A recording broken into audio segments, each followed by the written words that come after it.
Gaming and BS episode 286 being recorded Monday, March 23rd, 2020.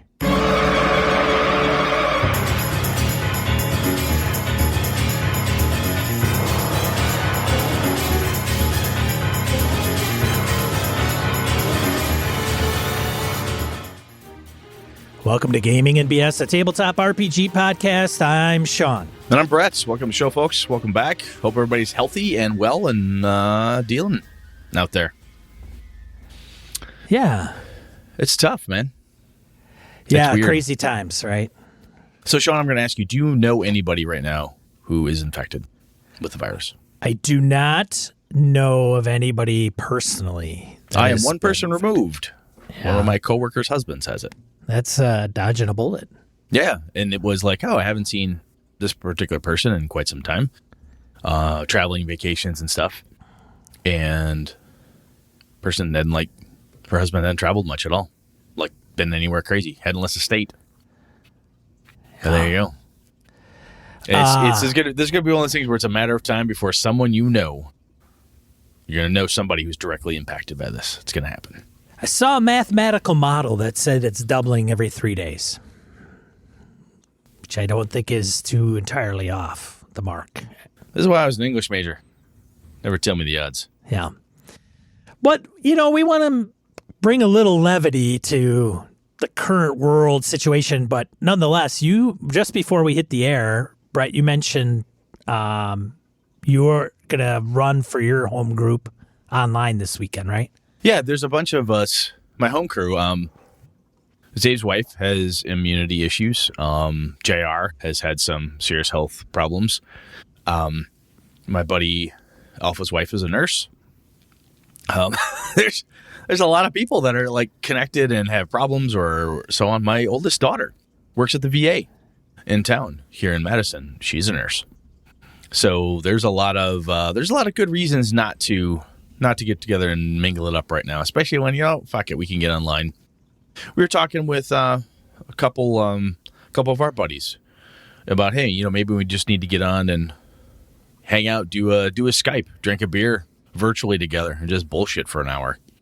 Might be worth doing. So I think that and a Netflix party is in order. So I own a digital copy of Hawk the Slayer. I gotta stream it on my screen and share it out. That's what I gotta do.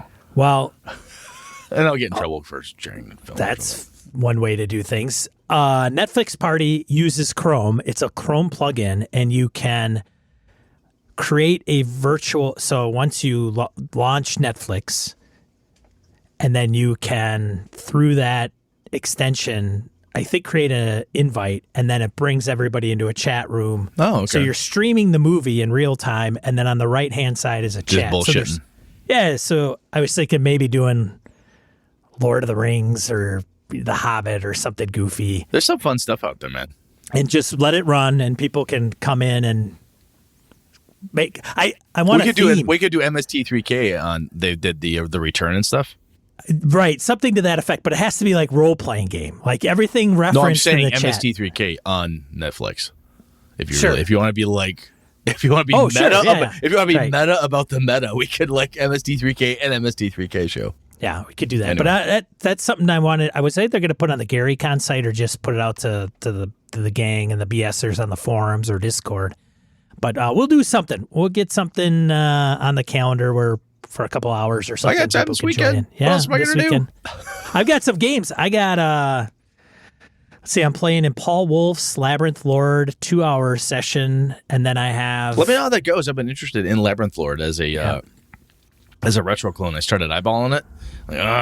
Do I? So let me know what you think about it. That's on a Saturday, I think. And then Saturday... That's virtual GaryCon? That's virtual GaryCon. As far as I know, there were still slots open for that particular 2 hours as he's running tournament style. So on Roll20, I'm in on that. I posted it on the forums because we only had 2 people join. Let's see. Jim was another one that was joined up.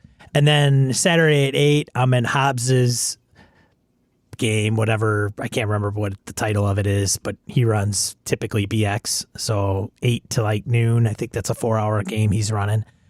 And then Forest, and those both are through Gary Con, virtual tabletop. And then on, I think Thursday, like at 3:00, Forest of Gary's going to run Delta Green.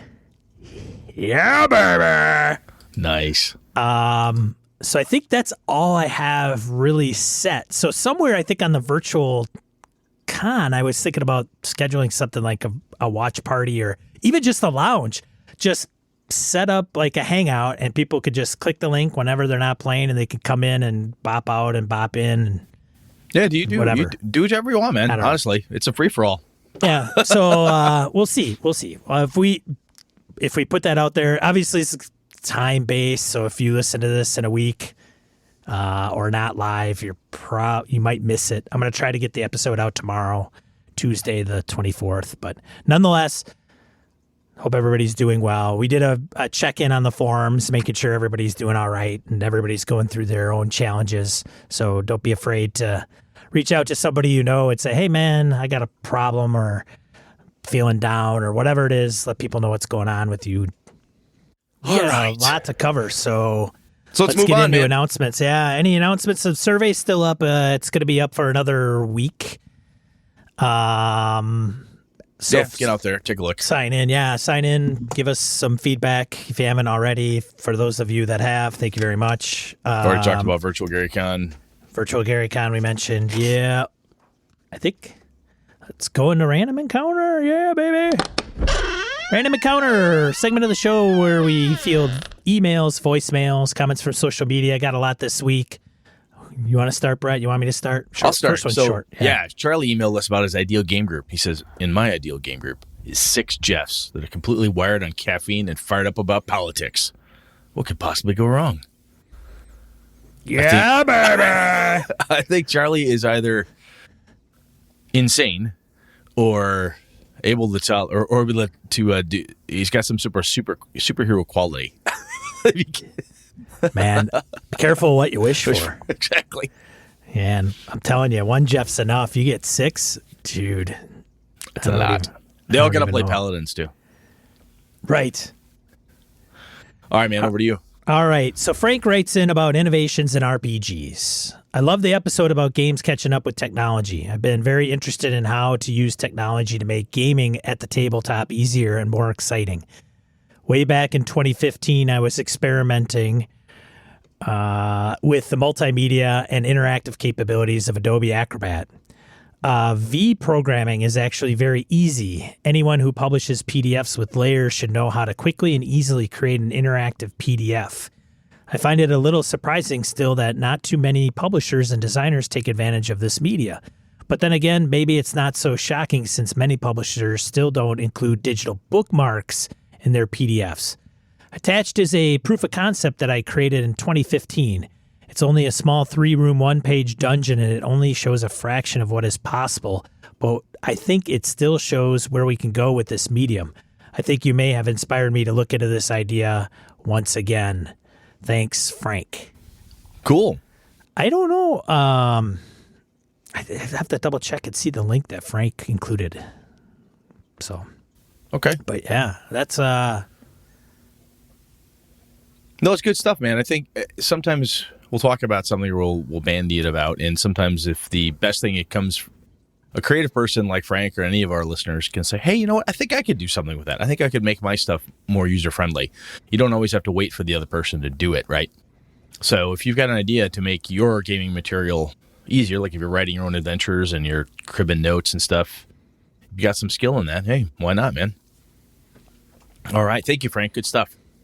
Let's see. Edwin Nagy, who does some work from Frog God Games, emails us about innovation. He says, yo, I suspect this episode was just a ploy to get all the publishers to send you free copies and cool shit that we're doing. you know, if that was true, we probably would have put more thought into the episode. Damn it. This link, he's got in the lower in the comment, is Death and Taxes from 2016 and a clickable map and back buttons. It was a pain in the ass, time consuming, and probably only the right answer for a small percentage of a small market. RPGs have so many varieties, and making a chassis for general use is going to be a tough one. Even trying to do relatively simple seeming innovation is like selling an adventure through Roll20. like selling an adventure through Roll20 is challenging once you step outside the narrow confines of a traditionally presented dungeon delve. Think about the DCC maps and how they work on a virtual tabletop. We have the same issue. So, as a quick aside, if you've looked at some of Doug Kovac's maps and some of the cool, it's almost like a quasi three-dimensional type of look that they'll do with them. They're not like a regular flattened out map. I get what he's saying. Edwin continues with, for fancy PDFs, as you know, there are many platforms on the market that is so small that we'd really be looking at is making a custom book for each customer. Each just selling digital copies for virtual tabletops. We get lots of customers asking if we can just change this one thing so it fits their particular style of play, and we tend to do it. It'll happen. Video game companies have figured out how to release games on 17 different platforms. Eventually, we may gain access to those tools as well. Side note, I just finished the episode and heard the die roll for the Midderlands. We've revamped the Kickstarter page, and Glenn created a free Midderlands taster. We've got a link in the show notes here so that we can share that one out. So thank you, Edwin. Cool stuff. Yeah. We tried to mention it on when we talked about it. It's not going to be easy to do this stuff. And it's kind of, I get what you're saying, Edwin, because it's a niche within a niche, and having a one size fits all, I get it. I absolutely do get it. There are things, though, that you talked about, like you said with the Death and Taxes from 2016, a clickable map, and with decent back buttons. I think, in my opinion, that's table stakes. There's no reason it shouldn't have that. Maybe a pain in the ass and time consuming, but it feels like the right thing to do. At least in my opinion. Now that's, again, it's not my money I'm spending how to develop it or how to do that.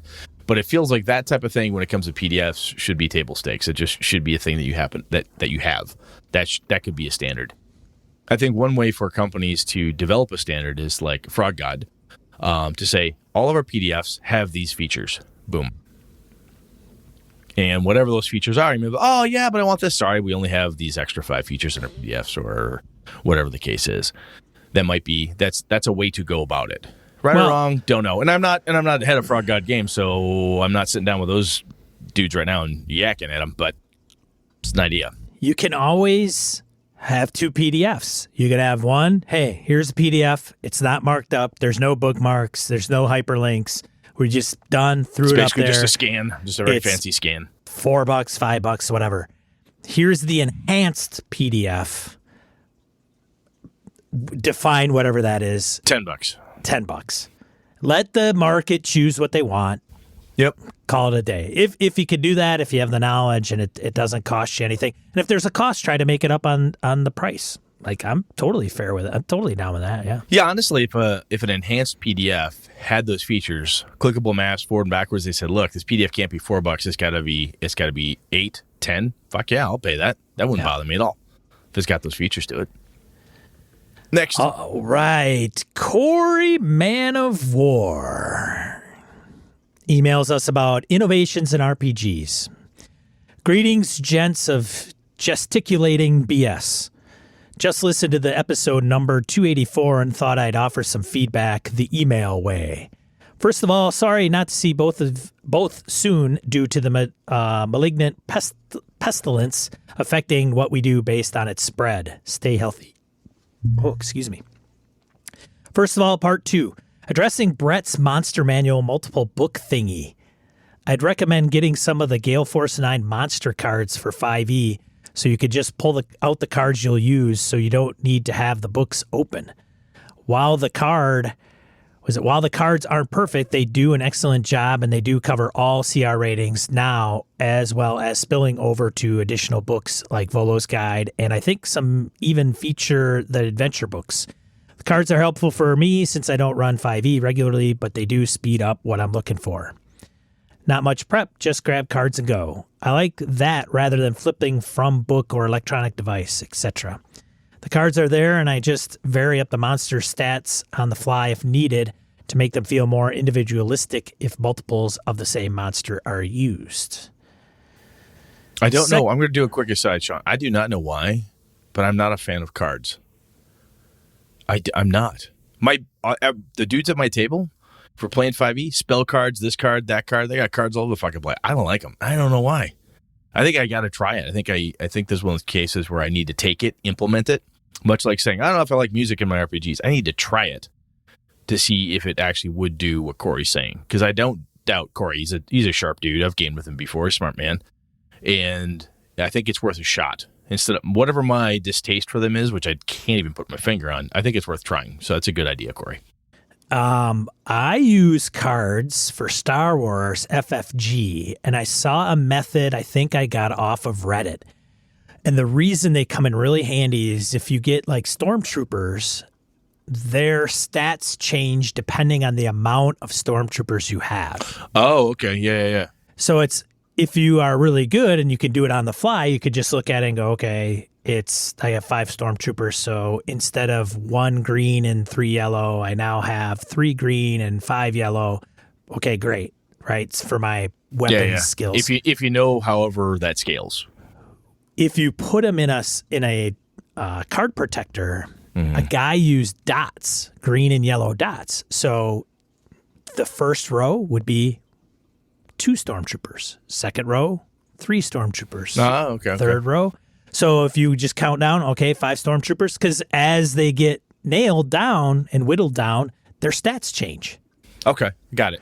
So it really is cool. Yeah, it helps. And the cards for the FFG Star Wars is really helpful in that regard, especially that little system that guy came up with. But anyways. Handy. Keep going. Let's see. Where am I? Second of all, part 1, addressing Sean's issues. Oh, wonderful. I'm not a licensed professional, so I can't. Oh, wait, wrong issues. He, Mr. Wynn. Kidding aside, Sean, are you looking for a strictly digitally enhanced type of gameplay? If it's just that, I can't help you. I think you are describing a cutting edge type of thing that not many designers have incorporated into games, books/adventure modules yet due to costs or perhaps time involved to make said product. Time is money, and I suspect some game designers have jobs and do this as a secondary income. However, that innovation you described is probably on the way. Fair enough. Kind of, sort of, yeah. I get it. And, with Old School DM, having mentioned this, it should have been a very clear, like, if we had money coming out of our ears and it was no object, how would we like to see RPGs evolve into? Like, what does that look like with no costs, issues or anything like that? And that's some of the take I should have taken. Anyways, that's right. Keep going. Second of all, part 2, you both brought up tactile experience too, as in Nyarlathotep suitcase or whatever. Having said that, there is a game I've backed Kickstarters for and received products from for maybe 8 to 9 years now, with one more with rewards coming soon before the next Kickstarter launches. That game is Shadows of Esteren. Esteren, I think is how most people pronounce it. Yes, okay. I believe it's a French game originally translated into English. It's supposed to be amazing. I've not read or played it. That's supposed to be good. Anyway, carry on. It's kind of unique in its presentation. I went all out for the Kickstarter they've done. I have books, art file handouts, tiles, music/soundscapes in both CD and MP3 and other audio formats, the coinage, and even a cookbook to use real-life ingredients to replicate meals in the setting. You can't get minis, props, etc. You can get minis, props, etc. It all depends on what level you wish to back it. If you just got the core book universe, it begins in a way unlike any other RPG book I've seen, in that it is about detailing setting, mood, anecdotes, etc. Then in the later portion of the book, when you know what you're getting into, it goes into character generation. If you only bought the book or PDF, I could see how this would be more of the same as you described, but with food options, maps, tiles, props, sounds, coins, minis, and more. A graphic novel as well as orchestra concert is coming soon, alongside various other things. It's quite the immersive setting. Whoa. Yeah, it's intense. I remember when I saw it at Gen Con, I picked up a free intro little booklet that they had at the time. God, this is a long time ago. I was like, this looks really cool.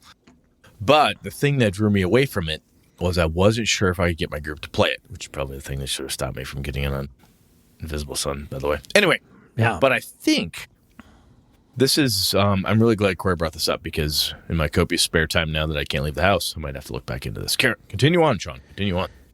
Let's see. Alongside various other things, it's quite the immersive setting. In the end, it's what you pay for. I paid more for the higher level of stuff with Astarion, but wow, there is a lot of stuff. They've been doing this since 2011 or 2012, so if someone strips out an individual element of what I've described, one could say that element is done already and not an innovation. But as a comprehensive whole, I haven't seen anything like this.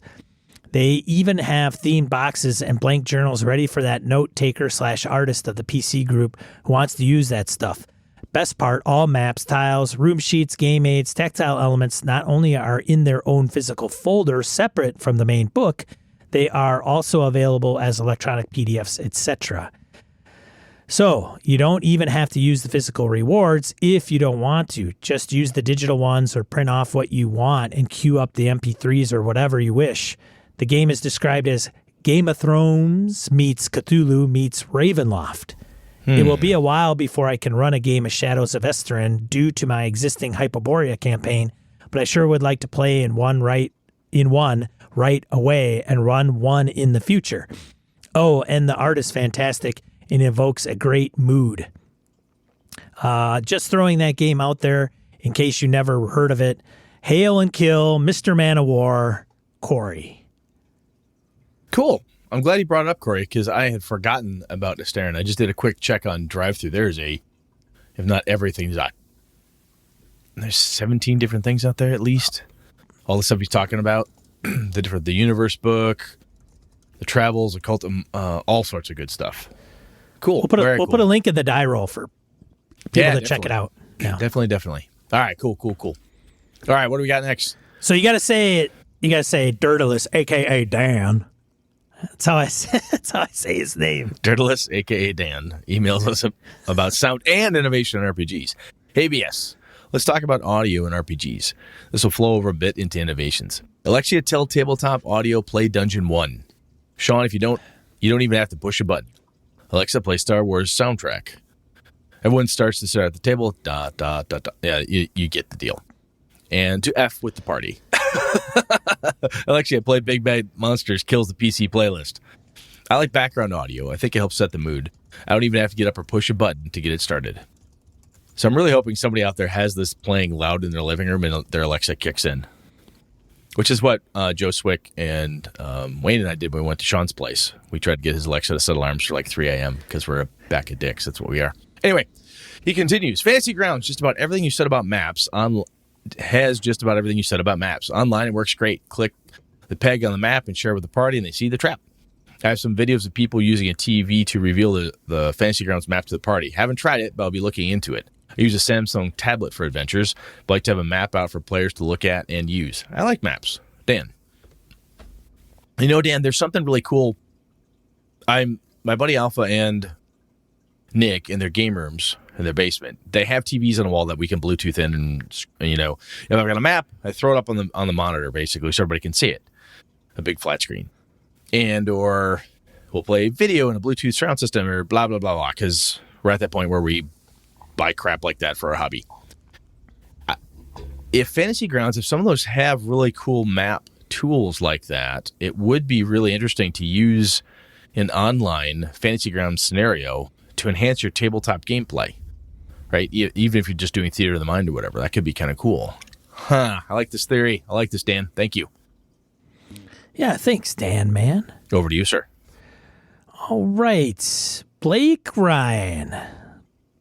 So, emails us about gaming online. Good day, fellas. Interesting times, eh? Regarding online gaming, most of my games these days are online, which, just like face-to-face gaming, has its ups and downs. Some of the ups are you don't have to worry about weather or traffic. You just sit at a table with your PC and go for it. You don't have to invest in a ton of software. Google Hangouts is free and Skype is part of Microsoft Office. You can even use a small whiteboard, draw stuff and hold it up to the camera if you want. Yes, sometimes the audio or production is not perfect, but meh, you do what you can. For these worried about tech glitches, you do a test run with each player first. One done, you shouldn't have to do it again. Once done, you shouldn't have to do it again. And if you do then it's easier because you've already done it. I play and run games through Gauntlet RPG Group. Had a few sessions with folks in Germany, England, Israel, and myself in Australia, which is pretty freaking amazing. Okay, I'll see. He said fucking amazing. Yeah, I don't want you. Jesus Christ, what you got? Sorry, I don't want me to censor Blake. No. In short, it's not as hard as some people make out, and definitely worth the effort. Take care of yourselves, fellas. Regards, Blake. Yeah, I think one of the things I talked to my home group about for running online with them is I said, guys, I'm going to make this as dirt simple as possible. Yes, there are tools and tricks and Roll20 this or Fantasy Grounds that and Tailspire and all this other stuff out there that you could try, but we can also keep it really dirt simple and just do a simple hangout with a whiteboard, or I could do a screen share. We could just try it. Did we like this? Boy, it sure would be cool, Brett, if we could move the figs on the screen. Ding. All right, let's use this aspect of something. It's almost like using a whole new game system, right? You're going to work your way into it, and there's no reason. You do not have to go from 0 to 60 in 2.2 seconds. You can take your time and master it as a group. Pretty cool. Nice. Thank you, Blake. Yeah, thanks for everybody for writing in. Thanks, Blake, man. Yeah. Well, we always get good feedback, man. That's good stuff. Great feedback. Let's get into the main topic. Let's do that. All right.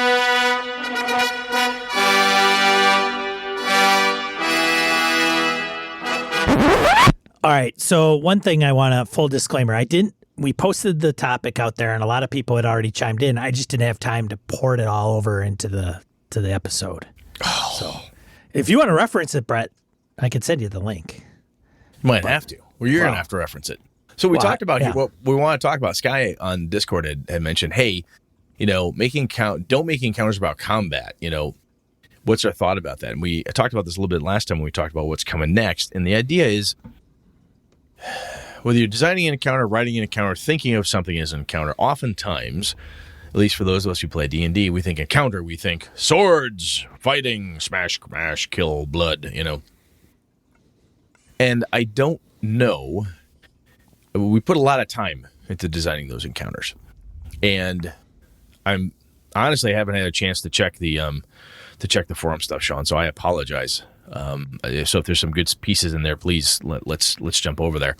But my take on this is, if you want to have good non-combat encounters, if you spend, I'm just going to make up a number, if you spend 10 minutes plotting a really cool goblin fight encounter, spending the same 10 minutes to plot out the verbal encounter, hey, this is what's going to happen when we talk to when they talk to the king, or this is what will happen when they talk to the Space King, or whatever that happens to be. Hey, the encounter of the Jedi Council, these are some points that will be made, so on and so forth. How are you going to organizing that and getting yourself together, if you will, so you can effectively run that encounter is just as important as in Sean's earlier example with the undead minotaurs and mazes and 15 different things happening at once.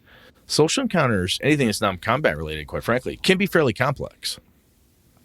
And you shouldn't assume that you're just going to blow by that stuff if you really want to make it meaty and have some feel to it. So, Sean, do we have something cool from the other stuff that we should be talking about that there was a few that had commented and elaborated quite a bit in the forums. I sent you a link in cool, thank you. Chat. I know Joe mentioned Joe Swick.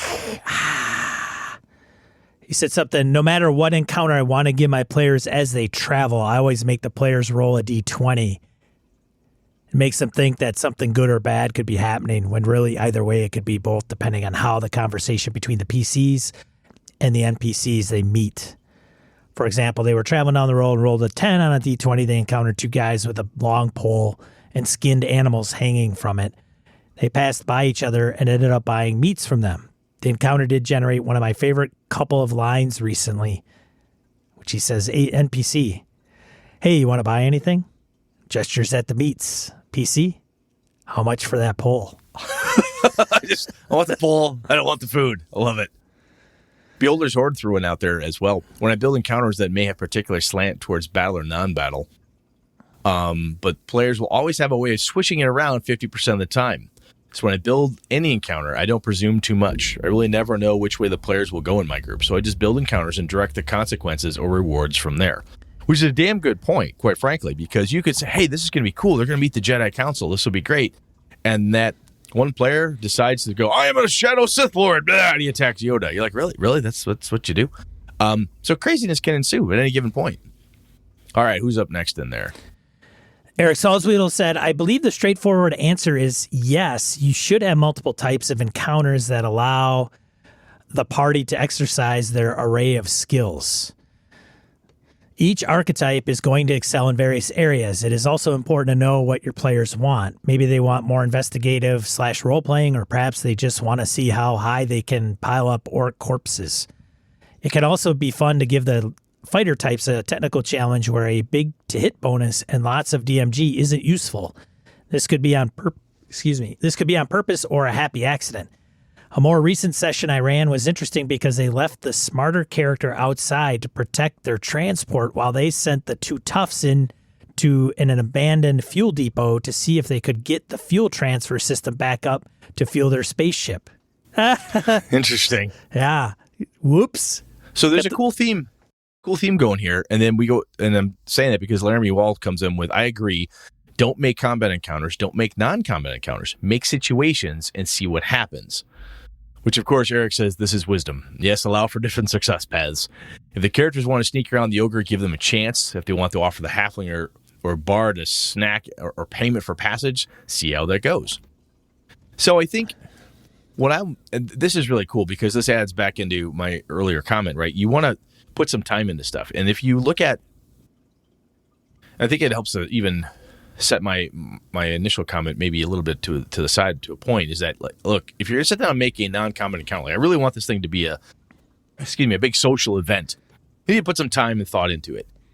But as we just heard, be prepared for it to devolve into a combat just as much as you should, quite frankly. Flip that script and say, be prepared for this combat to, quote unquote, devolve into a social encounter. If you think about it, in the old school days, people would, I remember reading, I can't remember if this was in the Red Box or a couple other sections of GMing advice or player advice. They'd say, hey, if players are fleeing, the game masters, the authors, of these books would often put, it might be a good idea to throw money behind you to see if you could stop the monster. This monster is foolish. If you drop food, they might stop for it, right? I distinctly remember playing as a kid, being chased by trolls, and we're running, and the DM's like, Eric, our DM's like, oh, you're going to get killed. They're catching you. They're longer-legged. Oh, my God, they're coming up on you. And somebody, I can't remember if it was Jason, or one of the guys goes, do we have any food? We're like, yeah, we throw all of our food. And it threw Eric for a loop. He's like, okay, the trolls were just hungry anyway. They just stop and start scarfing up all your iron rations and your wine, and you guys escape.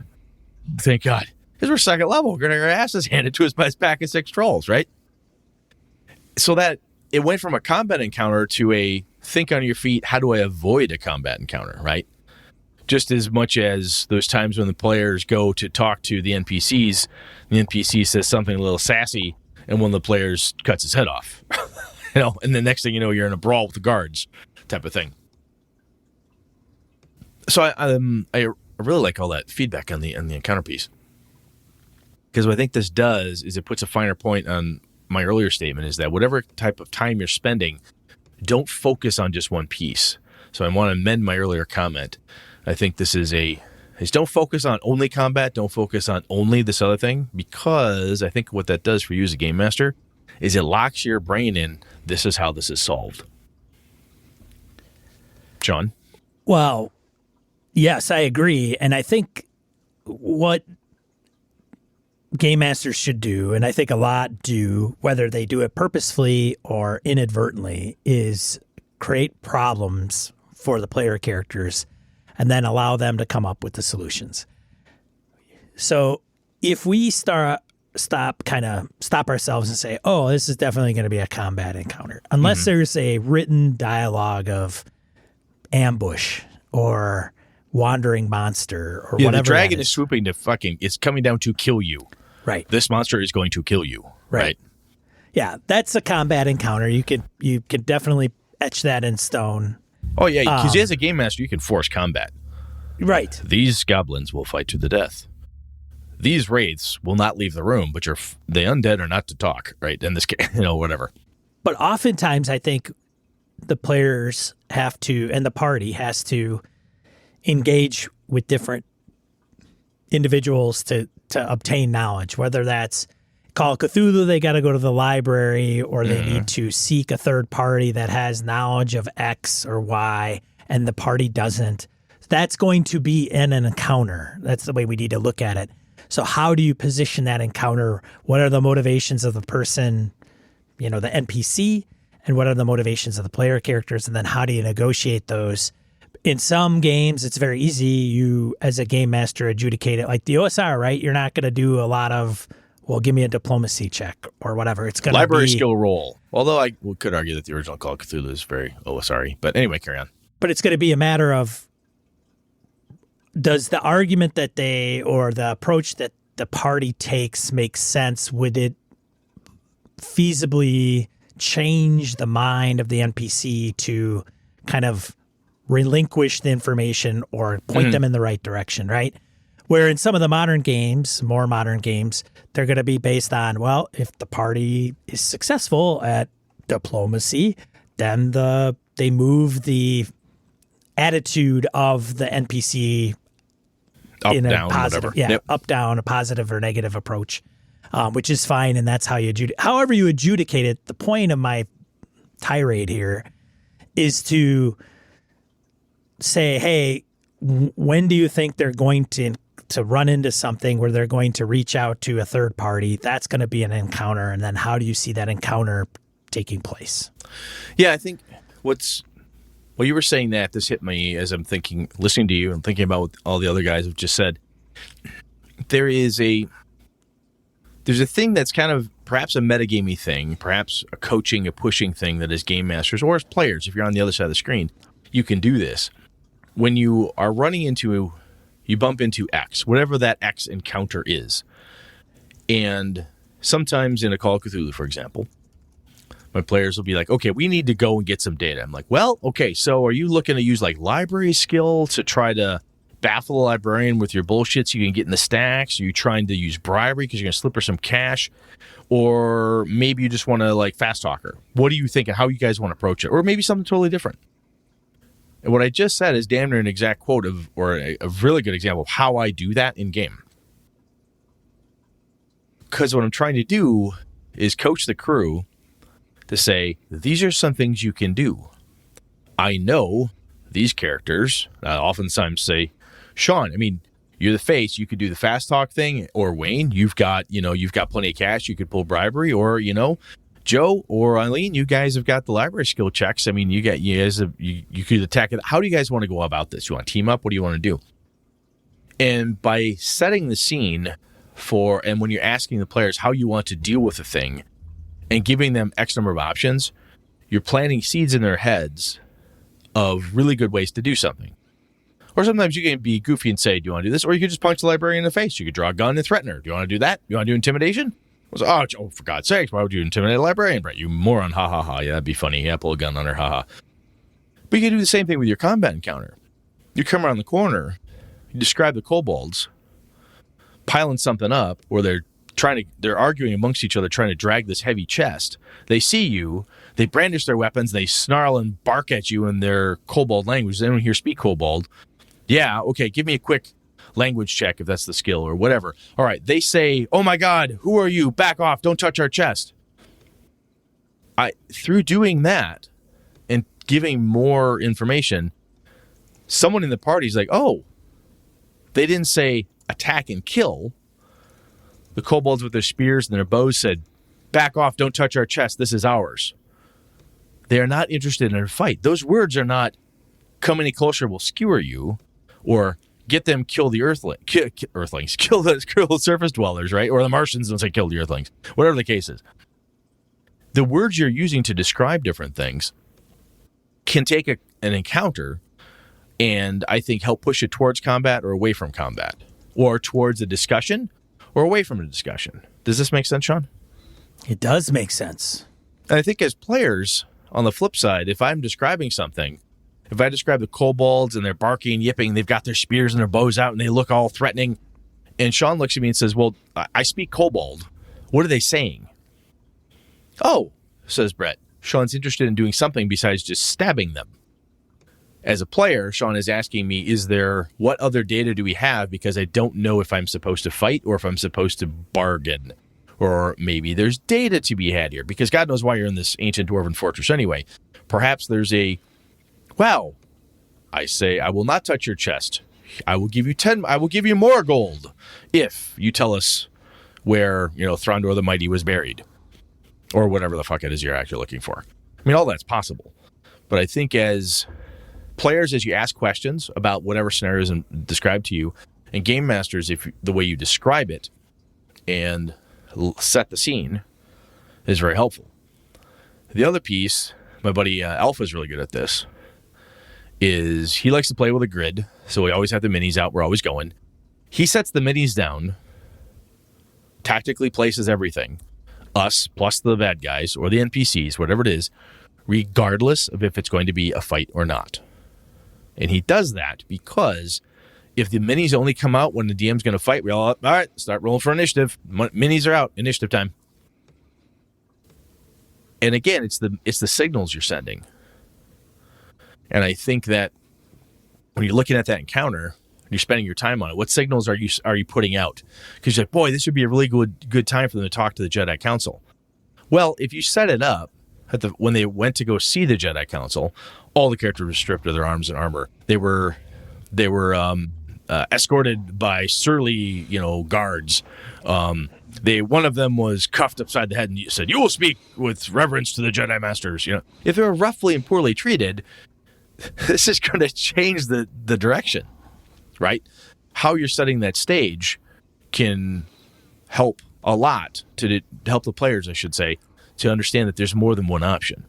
On the flip side, too, sometimes you're like, there is only one option. You round the corner, the kobolds see you, roll for initiative. Well, what? No, they see you and they engage immediately in combat. They start flinging arrows and charging. Really? Yeah, they don't even, no Briarch, no nothing. They're just going. All right, I guess it's initiative. You can force a combat as well. So, sorry, I'm kind of hitting terminal repeat here, but I like this idea. Sean, what are you thinking? Well, and I don't think there's much to this, honestly. I don't look at it and go, oh my God, this is so confusing. I don't know how to. But it's a habit, though. Yeah. Think about it. If you run D&D, I'll just pick on, or you run, I don't know, so fucking, whatever, you run Star Wars. If every time the stormtroopers show up, it's a blaster fight. If every time the NPCs show up, you only put the figs down when it's a combat, and the only way, you know what I'm saying? If you're forcing certain things to happen, D&D just happens to be a really good example, in my opinion, of this thing. If every time they encounter goblins, it's always roll for initiative and the goblins fight to the death. We've talked about that before, too. Not all animals or creatures intelligent, especially, fight to the death. Sometimes they beg for quarter, they try to run away. They scream, "Oh my God, I got to go get help," or whatever it is that they're doing. I think sometimes this is just a habit. It's a muscle that we need to either stop exercising or, refocus. Does that make sense? Yes. Deep sigh. Okay. Yeah, it makes sense. I don't know how many people are plotting out non-combat encounters. My buddy Nick does. Yeah, I think there are people that do it. I know no question. I'm just saying, I know he spends a lot of time on them. And every encounter he has, if he has an encounter with NPCs, or if it's with bad guys, or a fight or not a fight, he puts a shit ton of energy into figuring them out.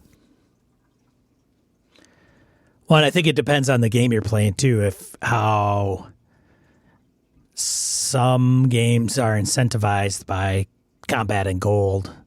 Does that play a part or play a role with how encounters are going to roll? Well, I think as who was it? Eric Salzwedel said, if if some people are not wanting to investigate a role play and they just want to see how high they can pile up the orc corpses, if your group is there to kick ass, take names, and count the dead, okay, it's totally fine having every encounter in this dungeon be a combat encounter. And there's no reason that you have to get there's nothing wrong with purposely building an encounter for one thing or another. But I guess the wisdom here is making sure that you understand that the players may not want to fight or may try to find out a different way. The trolls are there. They try to apply them with food. But I do Heroes Feast. I can create enough food for 600 men. Oh my God, blam, look at that. I bet the wereboar that's been chained up and starving will probably eat that and leave us alone. So players will do creative, weird things to avoid a fracas, and also creative, weird things to avoid a discussion sometimes.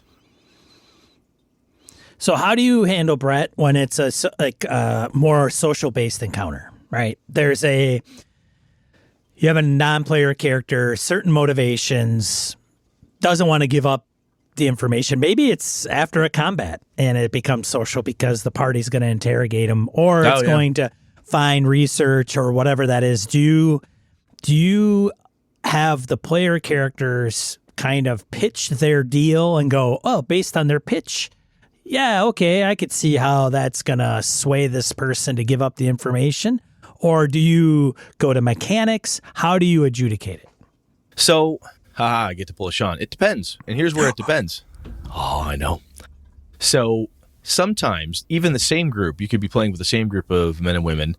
And in one game, Eileen, Jen, Joe, and Sean have got this wired. And they're like, hey, they always give me a really good pitch. This is how we're going to do this. This is how we're going to do that. And sometimes people are stymied. And they're like, I need to get data out of them. I don't know what to do. And they're sending you all the signals of Game Master, please give me a clue. How can I do this? I know I can. I don't know what to do. And in that case, then I fall more onto mechanics because the players don't know how they want to pitch it. So I go, well, you could try an intimidation roll and go right to mechanics. If they have a really good pitch, I'll say, I like that. It sounds like what you're trying to do is intimidate the person. Is that true? Well, yeah, good, because that's a great pitch. I'm going to give you advantage on that pitch roll. Oh, cool, yeah, give it with that. If they come in kind of, I don't know what to do, unless they've got inspiration of their own to burn, I'm not giving them advantage. I'm not going to give them an inspiration point because, to be blunt, they're not bringing anything to the table. They're calling a mulligan. They're throwing in something and saying, tag in, partner, Game Master, give me a hand here. Now, if I'm playing Cypher System or something, I may say, hey, I'll give you a hint if you give me an intrusion, or there's other tools with mechanisms. If this, games with mechanisms. If I were Savage Rules guy, I could be like, I know exactly what you ought to do. Give me 3 bennies. I'll tell you. Wow. Fuck. Really? 3 bennies? Damn. Yeah, it's 3 bennies. Or, hey, it's 2, or it's 1. Or whatever the case is. And sometimes in a game like that, if you up the ante from a chips perspective, say, look, I'll tell you, but it's going to really cost you. Oh my God, really? Yeah, dude, I got the answer. I'm giving you the Game Master answer.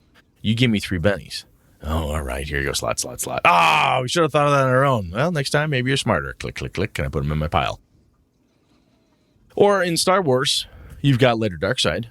And I could see Sean, especially you as the Game Master there, saying, look, guys, you could go this direction, but if you want to do that, it's going to cost you a light side point to do that.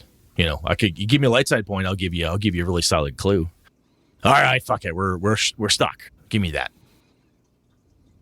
So anyway, if it's presented really well using D&D 5e, I would give advantage, or maybe, hey, that's really good. Give yourself an inspiration die for later, or whatever the case is, or an inspiration point. If it's not a D&D thing, I'll give you +3 in that roll. I'll give you a +10%. I'll give a bonus of some kind to that person. Or maybe if it's a really kick-ass idea, chuck them a Benny. That's fucking awesome. You just earned yourself a Benny, kid. But if they come with nothing, or they're shocked and dismayed and they don't know what to do, then my adjudication is I'll help you, but you got to give me something back. Either it's just a flat, straight die roll. Hey, good luck, kids. It's either win, lose, or draw on this one. Or I might have to take something from you. Does that make sense? Yes. So how do you do it, John? Similar or different? And it's not that my way's better. It's just the way I do it. It's going to be based on the game. Yeah. I mean, if I played BX or, old school Essentials, it's going to be, well, does their argument make sense? Is their Are they convincing? It's going to be based on the situation, because that's a very player-focused system, I think. Where if it's a Fantasy Flight Games, or if it's going to be... Oh, so if the game system is, if it doesn't have a skill system, if it doesn't have mechanics, tools, mechanisms within it to facilitate... I get where you're going. I get what you're saying. I mean, I can manipulate the mechanics enough to give them an advantage or give them a boon so that what they're trying to achieve, they have a higher chance of achieving what they're trying to accomplish. Because I think some of those games, that's what it's about, right? You want to burn absolutely. light side and dark side, and there's this ebb and flow between those two, especially when... this is a perfect in Savage Worlds or something like that with an internal economy. You want to keep those points flowing, man. Yeah. Those chips have got to be moving on the table. Yeah. Yeah. So I think, non-combat encounters, I don't know if I've ever mapped them out. They just happen to occur. But I think it's whenever this is going to sound really stupid, but it's actually some of these encounters where I think they're always going to go to blows, and then they don't. Yeah. Oh, all right. You're walking through the woods. There's something ahead of you. Okay, I go up and scout. Oh, there's a person and their tiger, walking through the jungle of Chult. Oh, hey there. What are you doing? Who are you? Greetings, comrade. We seem to be wandering in the same direction. Safety in numbers. And then it's kind of, all right, where is this going to go? Is this all hell going to break loose? Or I think if you're one of those game masters who wants to have a little, if you're not happy doing that type of thing off the cuff, if that freaks you out, and you are right to be freaked out. If that does, this is not bad. This is not saying you're weak or that you don't know what you're doing. If you're like, look, man, when that shit happens, I start sweating. I don't like it. Oh my God, I got to take a break because I don't know everybody's fucking motivation. I just thought it was going to be a fight. If you want to, give yourself like a 3 bullet point for every combat encounter.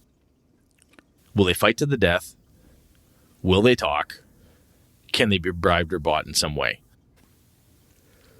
If you do that, or maybe even a fourth one is like potentially friendly type of thing. You think of 4 quick pieces like that you believe would help you. And quite frankly, I think those would help. Possible friendly.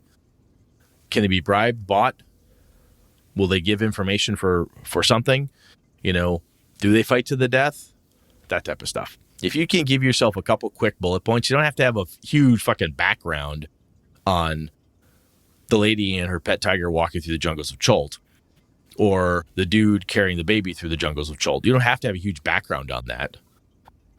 Well, true. So that one argument would be like Mo would say is that if you only go by the player without the mechanics, then you could punish a Shire player. Oh, absolutely. Yeah, right? Absolutely. And that's one of the reasons why I think, if I go back to what I said kind of at the beginning, when I try to give ideas and say, hey, how do you guys, when you can see the players, oh, geez, you look at that Shy player and you say, and Kevin's not a Shy player by any stretch, but let's say Kevin was Shy. I would say, Kev, you have the X skill. And you're really, really good at it. That's kind of how you build your character. This would be a perfect time for you to implement that. Oh, that's a good idea. Yeah, I'll do that. And you as Game Master can kind of help pull that out of some people.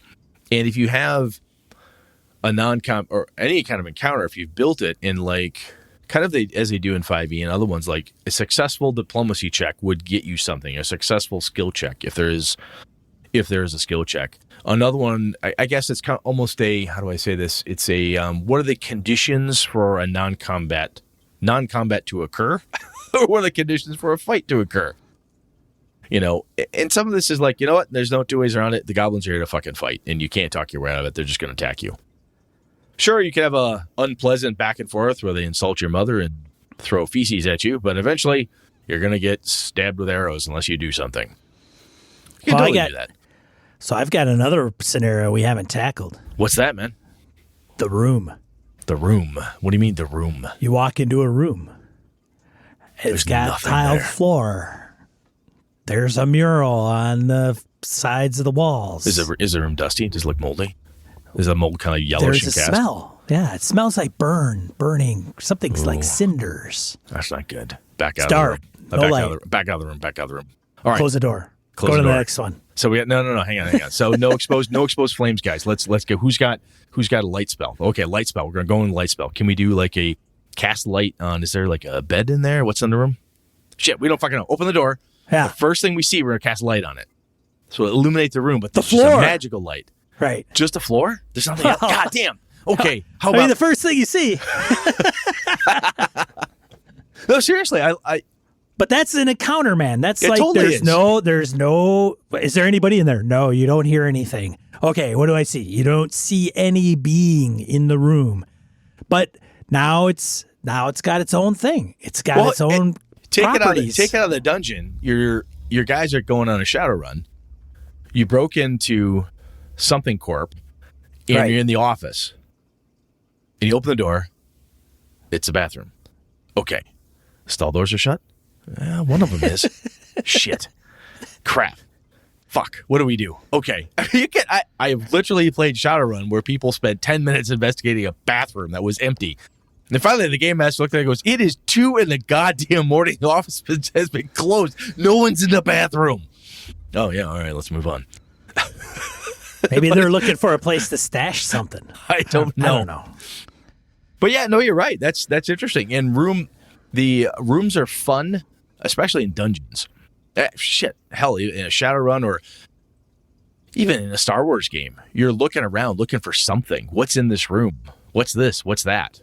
You know, what do these controls do? What do those controls do? It says garbage smasher on the detention level. Neat. I wonder if I'll need to know that later on, perhaps. You know, because the room can. You'd be surprised. Well, maybe you wouldn't be surprised if you played long enough. You're going to see somebody attack the room. They're going to attack the bed. They're going to try to lay waste to the room in some way. Light the floor, cover it in oil, throw lanterns in there, smash it up because Sean said it had mold in it, and I think that's yellow mold or yellow musk creeper zombies. Oh, fuck it, burn the room down. Somebody's going to light the room on fire. Players will take something that's supposed to be just kind of look around and there's a +2 ring of protection underneath the pillow, and they'll burn the goddamn room down. Some of them will do that. So there, you could take your normal non-combat room with a cute little bit of magic in it, and some asshole will burn it. It's going to happen. Yeah, but there's like, oh, you're out in the jungle. You're in the city street. You're in the library. You're in Castle Ravenloft. You're in the dungeon. And then each room, you're even in Tomb of Annihilation, you come to temples, right? So then in the temple, you go down a passageway and you describe it. So it's kind of it's an encounter for sure, but there's no people. There may be a trap. There may not be a trap. Some of that, though, comes down to theme, right? If you've been running Tomb of Annihilation and they've got chessboard traps on the floor and tests of intelligence and they got Yuan Ti jumping out of them and zombies, and I'm making up shit because I've not played that adventure. But if every goddamn place they've gone into has tried to eat them, when they finally find the broom closet, they're a little wary. They're a little sketchy, they're a little nervous. Well, that's the theme of that adventure. And that's another component to this, is when you're designing encounters, perhaps we think about the theme, the story you're trying to tell, or help the party tell, because you're not really telling. I mean, you're telling the story together, but think thematically. What are we talking about here? If this is a Shadowrun or a Star Wars game or a D&D dungeon crawl, is it a dungeon crawl through a lost dwarven mine where there's not much there? Is every room a death trap? Is it supposed to be a death trap? Have they encountered anything where it's been fine? Because then the players have something to lean back on. They can say, you know what? This could be another empty bedchamber. We've encountered 5 of these already in this abandoned castle. It could simply be another one. We'll do another cursory look through, and we'll continue on because we know the vampire's in here somewhere. And then they move on. And yeah, they didn't find the +2 ring of protection under the pillow, or the healing potion, or the potion of sunlight, or dragon's breath, or whatever they didn't find. Fine. But, you know what I'm saying? From a thematic perspective, I think that helps. I like you look at encounters me with, like you don't get it. I like encounters with multiple parties. Multiple parties. Multiple parties involved. So you get the party, you get the enemy of the enemy, and you get them all into one room, and it's like And the just room itself doesn't want them there. The room has trappers and ropers and all sorts of crazy shit in it. Yeah, that's what it needs. complicated to no end. See what happens. Complicated. See what happens. Yes, and random teleporting squares on the floor that no one can tell. Yes. That shift on a D8 roll. So I think so let me think about this. So I like the idea of a theme. So thinking thematically about the adventure itself or that evening stuff, what's going on. This dungeon is every room a death trap. Has anybody encountered anything nice? Does every NPC that your players encounter is actually a black hag or an Annis hag that tries to kill them? Is every time that they've ever encountered anybody, they try to fucking murder them? I had a guy I used to play with ages back, and every dungeon he made, it was a murder dungeon. He's like, "Oh, you could role play your way through this." I'm like, "The fuck you can, Johnny. Every time you're in this thing, everything tries to kill you." "Well, that's not true." "The fuck it isn't." We opened one door, there was a gnome, a little fucking yard gnome with a red cone hat. "Well, yeah, but that," I'm like, "We tried to talk to it. It ate half the party. It was like fucking brutal, man. What do you mean we role play our way through this, you jerk?" It's not how that works. So I think part of it, like I said, it's a muscle that if you're used to wailing the crap out of your party, or you're used to every encounter turning into a fight, or everything has to be, fights don't work, and you're going to get your, thematic discourse across no matter what, you gotta vary it up, man. There you go. Gotta break the habit, because we've all got them. Got to break that habit. If you want to split up your types of encounters, you need to break the habit. Not every encounter only has one way to solve it. What I would like to hear from BSers is a one paragraph encounter as complicated as it can be. For what game? What setting? Do you matter? Man, I don't even care. How many things can you have happening at one time? A 10x10 room with a chest in the middle of it. No. Boring? Oh, you want more than that. You want more. All right, fine. Like Mo says, rotating room, two parties in the room, checkered floor. One of them is a doppelganger dragon. What could possibly happen? There's the invisible undead beholder and a mind flayer. I have to put some guidelines into place, like maybe limited monsters, like only 2 monsters, only 10 monsters per room. Yeah, something like that. One thing I've always wanted, and I mentioned this on a show a long time ago, was synergy. Like, I want to know an encounter where you could like really take it from like a CR5 in D&D to like a CR10 just by, like, it would be like putting a blue dragon in a room with a bunch of flesh columns. Okay. Because the flesh columns, they regenerate or they get like with lightning, right? Oh, yes. I remember, well, back in the old days, first edition, a shambling mound, if you hit it with lightning, it grew bigger. Yeah. So a buddy of mine was a druid. He made Bert the shambling mountain because you would call lightning on it and make it bigger and bigger, bigger, bigger. This is back in the days when we were young and really, really dumb. But yeah, so you've got a blue dragon living outside near a couple shambling mounds. There we go. Yeah, baby. Yeah. Anyway, well, there we go. Yeah. Cool, man. No, I like this idea. I think the wisdom here that we're trying to lay out is some of the cool stuff that our listeners threw at us here is, build an encounter. If it helps you when you're building it, get yourself a couple bullet points of what happens if it turns combat, what happens if it's not. If you have an encounter, you're like, look, this is a goddamn fight. There's no two ways around it. Totally fine. I think the other component is if you have a habit of all encounters tend to be one or the other, your players are probably cued in on that. If every time you put the minis down, it's always a fight, your players are cueing in on this because we're all very Pavlovian in our ways. We're getting in our ruts. If you're describing things and you're describing them with only one course of action, as we talked about, this just helps you break your habits. Describing it when the kobolds don't necessarily want to fight right away? Are they in a defensive posture versus an attacking posture? All that good stuff. And helping to coach your players when you want to elicit a different result from them. Don't be afraid to be a little extra meta and say, hey, Sean, remember how you and Ange were like the language people? Yeah, remember you both were talking earlier about how you speak kobold? Well, the kobolds are talking. Oh, yeah, we should probably see what the hell they're saying. That stuff is there. So, anyway, this was cool. I like this. Sweet. Well, let's wrap this sucker up and get into die roll, yo. Yeah, let's do it. All right, die roll. 2d4 miscellaneous points we want to bring to you. First one, Tabletop Tango. Tabletop Tango. It's a YouTube channel headed up by Carl, a.k.a. a Savage Worlds GM on our forums, and Eric, dedicated to deep dives on tabletop RPG topics. They've got about a dozen vids up for your viewing pleasure, so check them out. Top Secret New World Order by TSR is free PDF on drive-thru while we are all confined. So, oh, nice. Thanks for TSR for doing that. Check that out. Jason Elliott's the brains behind the TSR that put that out there. So if you're interested in checking Top Secret New World Order. Mr. Carpio. And Mr. James Carpio. Not Caprio. Not Carpio, yep. But good. I mean, TSR's good people, and Carpio's a good dude.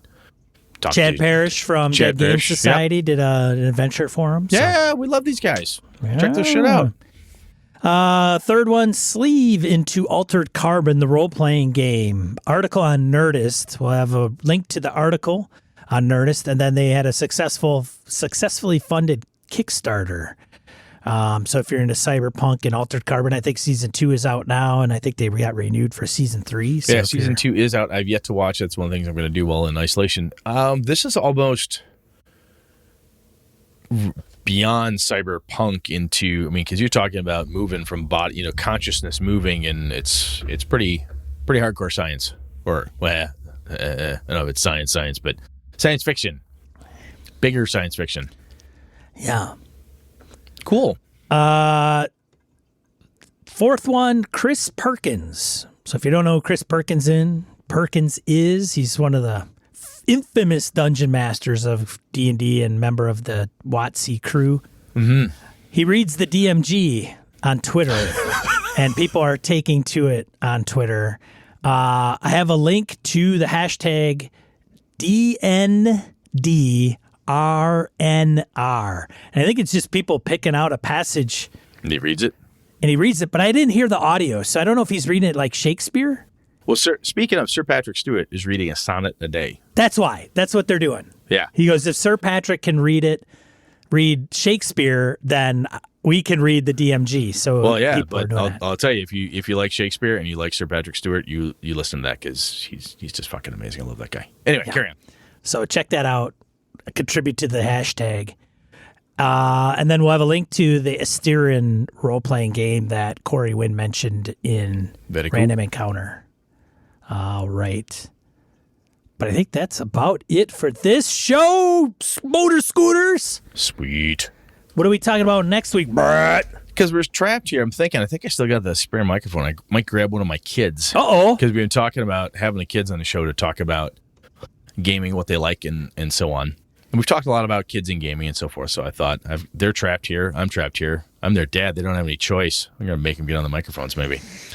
So we could do that, but I got a couple other things in the hopper, but I'm going to run those by you outside of here, Sean. So Kitties on the show. Yeah. Hard to be explicit with kids on the show. That'd be awesome. They're my kids, dude. That's true. They know how their dad talks.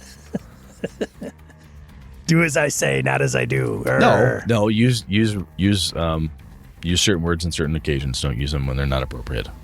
Oh, so when they roll like a one, they put the proverbial Damn fuck it! out there. Oh, yeah. Okay. AJ's 13, so he'll let the occasional when it's like he and I are outside shooting bows or something. Miss go fuck. He'll look at me. Sorry, Dad. I'm like, just not all the time, dude. Calm down. Yeah.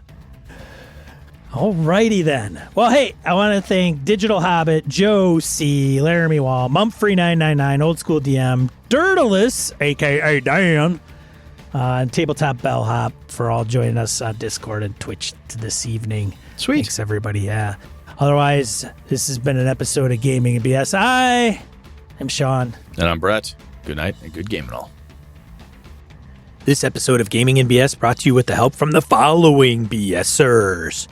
Cram Minert, Corey Wynn, Michael Dinos, Joe Swick, Curtis Takahashi, Aaron Ralia, Corey Welch, Larry Hout, Mark Tasaka, Pure Mongrel, Chris Steele, Ron Bishop, Thomas Hook, Wayne Humphrey, Craig, Brandon Barnes, Laramie Wall, Dan LaValle, Jason Hobbs, Sky, Old School DM, Perry Besor, Jim Fitzpatrick, Christopher Gray, John Kayward, Corey Gonzalez, Eileen Barnes, Robert Nemeth, Niall Diamond, Howard Bishop, Eric Zalzweedle, The Closet Gamer, Jeff Goad, Ari Otis, C.W. Mellencamp, Craig Huber, Old Scouser Roleplaying, Jared Rasher, Andy Hall, David F. Baylog, Harrigan, Melissa Bashinsky, Brian Rumble, Henry Newcomb, Eric Talvola, Huss Carl, Roger Brassett, Mark Sohm, Andy Olson, Eric Avia, Ron Blessing, Jeff Seifert, Ghost GM, Mike Hess Jr., Angus, Tony Sugarloaf Baker, Rory Weston, Curtis Hinson, Jim Ingram, Kurt Dirtless, a.k.a. Dan,